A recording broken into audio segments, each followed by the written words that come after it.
Pwedeng mahirap sa'yo ng charger. Charger? Oh, meron naman. Pwede makicharge na rin. Makicharge? Akala ko mahirap ba ng charger? Makicharge. Saan dito sa loob? Sa loob. Oo? Ikaw lang ba mag-isa dyan? Oo, ako lang. Wala, umalis si Mari. Umalis si Mari mo eh. Hindi pa babalik agad yun. Mamaya pa yun. Matagal pa. Oo, matagal pa yun. Uy, narinig ko sa kagab. Yung pinag-usapan nyo. Narinig ko lang. Ano yun? About sa putok na Ay, sinasabi yung puto? Yung marinig mo? Pwede ka bang maranasan yun? Talaga, Mari? Isa Sige nga. yun.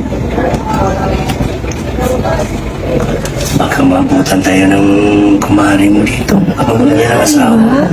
Umalis, diba? Ha? Umalis. Umalis nga eh. Baka biglang babalik yun. Biglang babalik yan? Oo. Bakit? Nandun na sa palengke. Bumili lang ng pagkain namin. Bilisan lang natin. Bilisan natin. Ano? Mahirap Mabilis lang. Baka mayari ako sa asawa ko. Ay, grabe ka naman sa akin. Tunggihan mo ako. Hindi naman sa natanggihan kita. Gusto nga kita eh. Gusto mo rin ako. Ano ko lang, huwag naman dito. Eh, alam mo na, kasi tabi lang kwarto natin. Tayo lang naman nandito. Wala namang ibang tao eh. Kaya nga, Umalis si Kumari. Matagal pa babalik, di ba? Saglit lang, kahit saglit lang. baka nandiyan yung kapatid mo. Babae, baka nandiyan makita tayo. Ako lang mag-isa. Ako lang mag-isa ngayon eh. Hindi nga, ikaw na mag-isa dyan. Ako lang. Wala akong tao dyan. Sarap mo pa naman. Kaya nga, gusto nga kita eh. Sige na, bilis lang. Okay lang? Ha? Kahit saglit lang. Hindi nga, Kahit isang putok lang. isang putok.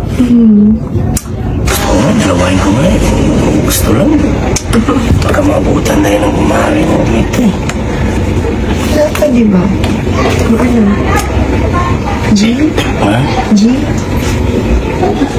Delikado kasi ito. Baka maano tayo ng mga kapitbahay dyan. Wala kang gate natin, di ba? Wala naman tao dyan. Wala naman ibang papasok dyan.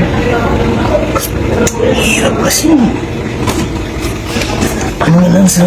Gusto mo sa labas na lang tayo. Gusto na lang. Nandito na tayo. Di tayo lang dalawa na dito, di ba? Kaya, gusto mo talaga? Sige, gusto mo talaga? Gusto ko. Ha? Ayaw mo ba? Mag-charge ka muna. Sige. Tapos mamaya, yung sinasabi mo, yung ginagawa namin sa business, gawin natin. Ha? Gusto mo? Sure ka?